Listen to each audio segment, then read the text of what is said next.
Fala galera, professor Juliano aqui com vocês novamente. Tudo bem com vocês, pessoal do sétimo ano? Bom, aqui a gente já vai estar na nossa aula número 5. Se você está pegando essa aula aqui agora, não viu as outras, vai lá, vai ter a playlist com todas as nossas aulas até aqui. O conceito todo você vai poder então retomar com as videoaulas anteriores, né? O assunto mais amplo, o assunto geral, galera, que nós estamos trabalhando é o período aqui, o assunto da expansão marítima. Pode aparecer, às vezes, também como grandes navegações. Se você for procurar, às vezes, no Google e não achar, também pode aparecer como grandes navegações, tá? Então, essa ideia de expansão marítima, nós tínhamos dois países importantes que participavam dele, né, desse processo, que são Portugal e Espanha. Então, esses dois países aqui são os primeiros países a participarem desse processo de expansão, né? E o que a gente vai ver hoje? Portugal e Espanha e a divisão do mundo, tá?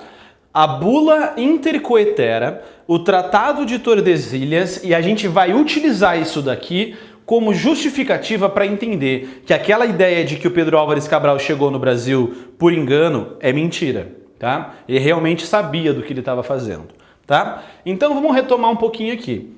De novo, todas as nossas aulas a gente fala aqui então nesse contexto da chamada expansão marítima.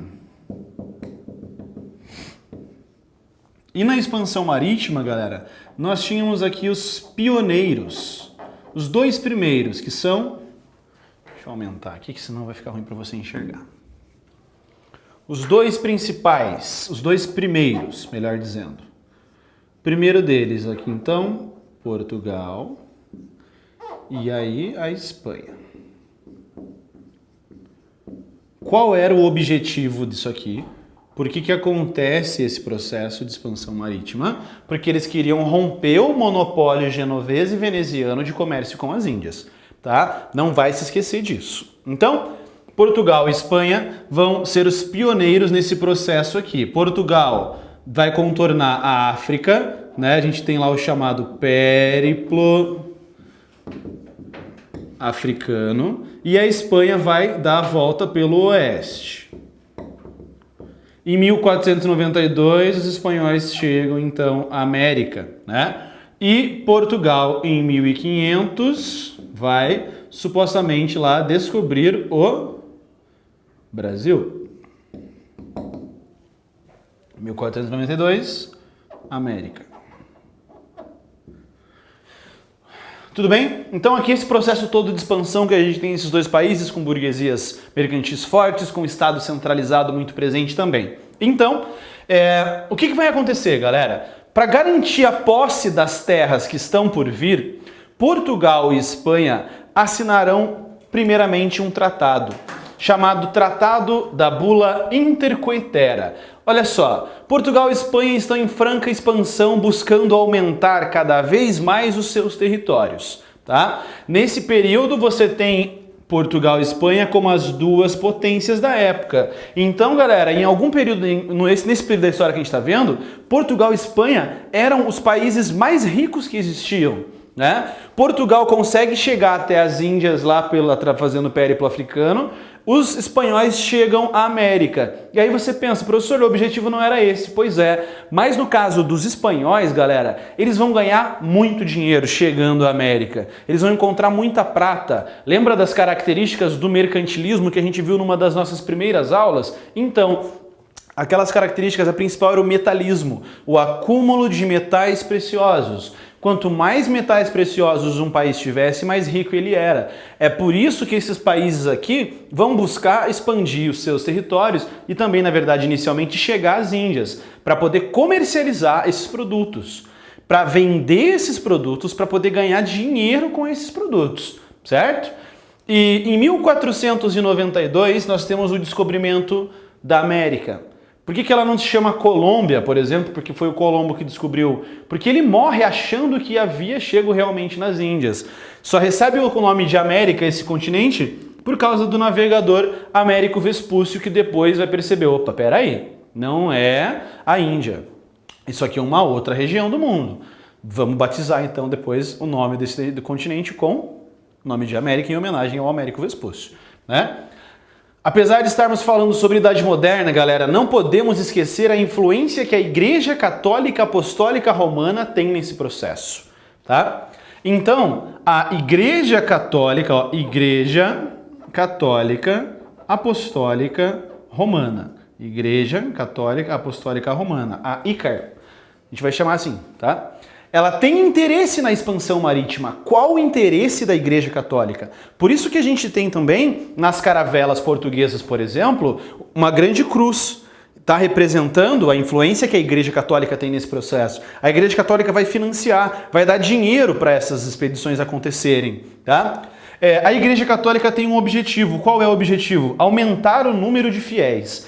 A Igreja Católica, graças à reforma protestante do Martinho Lutero de 1517, perde fiéis. E ela quer aumentar o número de fiéis. Pensa comigo, se a Igreja Católica perde fiéis, o que ela perde também, galera? Perdendo fiéis, ela perde poder e perde dinheiro. Professor, mas o que a igreja vai querer com dinheiro? Galera, na Idade Média a Igreja Católica era a principal instituição de poder que existia e a instituição mais rica que existia.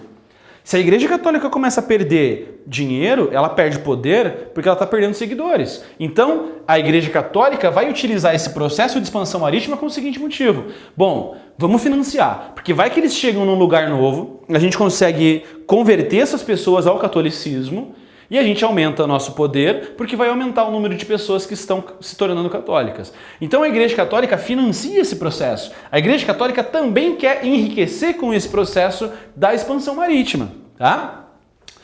Por mais que a gente já esteja falando de um mundo moderno para a época, tá? Um mundo em que nós temos as ideias renascentistas tomando conta, essas ideias elas são ideias das elites, tá? E perdão. A gente tem um forte pensamento religioso. Inclusive, pessoal, quando descobriram então a América, né, muitos achavam que tinham chego no paraíso, tá? Então, buscando legitimar a posse de possíveis novos territórios a serem conquistados, os reis de Espanha e Portugal, por intermédio do Papa Alexandre VI, assinam um documento chamado Bula Interquetera ou Interquetera, posteriormente alterado para o famoso Tratado de Tordesilhas. O que é que foi esse primeiro tratado? Dá uma olhadinha aqui comigo. Deixa eu só conferir um negócio aqui. Ok. Olha só, esse mapa é bacana. Espanha e Portugal aqui na Península Ibérica, né? Nós temos esses dois principais países agindo ali. A Bula Interquetera, ela é traçada aqui depois, né? Deixa eu só voltar no nosso raciocínio. Em 1492, o Cristóvão Colombo chegou a essa região da América, tá? Curiosamente, um ano depois, nós temos a assinatura de um tratado que está ali no quadro para vocês, no ano de 1493, um chamado Tratado de Bula Interquetera ou Interquetera, tá? Esse tratado dizia o seguinte: eles já tinham uma ideia de como seria a Terra, de como era o globo, né? E eles falavam, ó, a 100 léguas a oeste de Cabo Verde, as ilhas de Cabo Verde estão aqui, ó. A 100 léguas a oeste seria traçada uma linha. As terras que ficassem para oeste pertenciam à Espanha. As terras que ficassem a leste pertenceriam a Portugal, certo? E esse tratado foi assinado no ano de 1493. Quem assinou esse tratado? O rei da Espanha e o rei de Portugal. Quem firmou esse tratado? O Papa Alexandre VI. Isso demonstra, veja, a forte influência que a Igreja Católica ainda tem nesse mundo medieval, fim de medieval, mundo moderno que a gente está tendo, né? Agora presta atenção. Um ano depois, portanto, em 1494, Curiosamente, esse tratado se altera.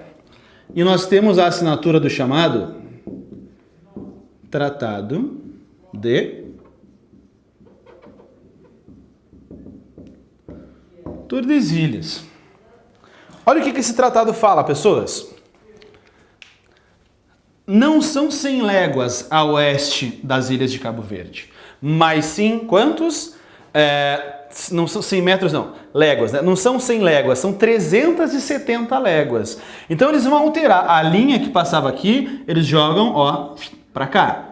Não fica mais, então, valendo a bula intercoetera. Aqui, novamente, a Igreja Católica assina, e agora, ó, as terras a oeste pertencem à Espanha, mesma coisa, e as terras a leste a Portugal. Presta atenção no raciocínio. Por que cargas d'água eles iriam alterar esse tratado? Quem teria interesse na alteração desse tratado chamado de bula intercoetera? Com a bula intercoetera, que dividia o mundo aqui, nessa primeira linha que a gente tem, dizia que as terras a oeste ficavam a Portugal, as terras a leste para... as terras a oeste para a Espanha e as terras a leste para Portugal. Portugal está tendo alguma terra nova nisso aqui? Não, galera. Portugal não tem terra. Ó, você tem essa linha traçada, a oeste todas as terras ficavam para a Espanha.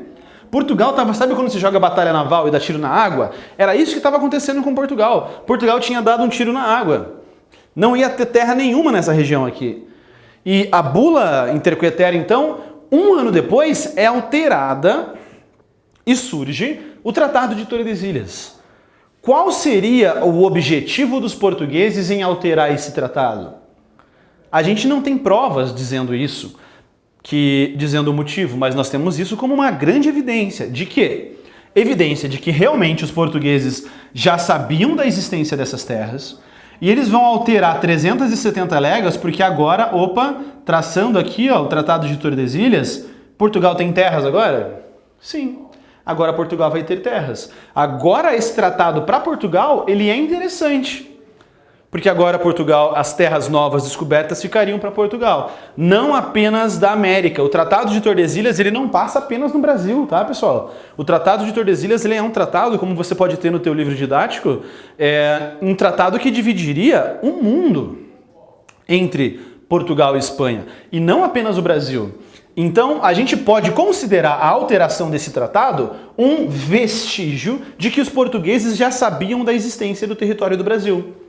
Por que, professor, que a gente pode ter isso como um vestígio? Porque, veja aqui, ó, quando que o Cristóvão Colombo chega às Américas? Em 1492, um ano antes da bula intercoetera. Então, as notícias de que o Colombo já tinha chego nessa região, por mais que não se aceitasse ainda como um novo continente, começam a circular na Europa.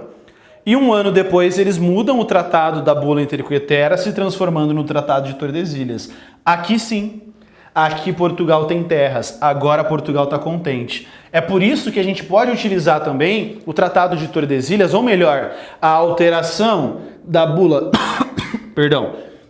da bula intercoetera para o Tratado de Tordesilhas, como uma evidência de que os portugueses já conheciam o nosso território. De que eles não chegam aqui por engano, de que não foi por acaso que o Pedro Álvares Cabral supostamente se perdeu e chegou ao Brasil em 1500, tá? A gente considera essa alteração uma evidência já da chegada dos europeus aqui, já do conhecimento deles. Um detalhe agora, né? Muitos outros povos, antes desse período da expansão, porque isso daí você vai ter videozinho na internet falando 5 mentiras que o seu professor de história te contou. O Cristóvão Colombo não foi o responsável por descobrir a América. Realmente, né? Nós já havíamos tido a chegada aqui na região do Canadá de príncipes vikings que já tinham chego ali durante a Idade Média, tá? Nós temos também casos de embarcações chinesas. Então a China ela vai para cá, sumir até, né? A China, barcos chineses já haviam passado pela costa do Brasil, realmente, só que eles não tinham interesse de colonizar.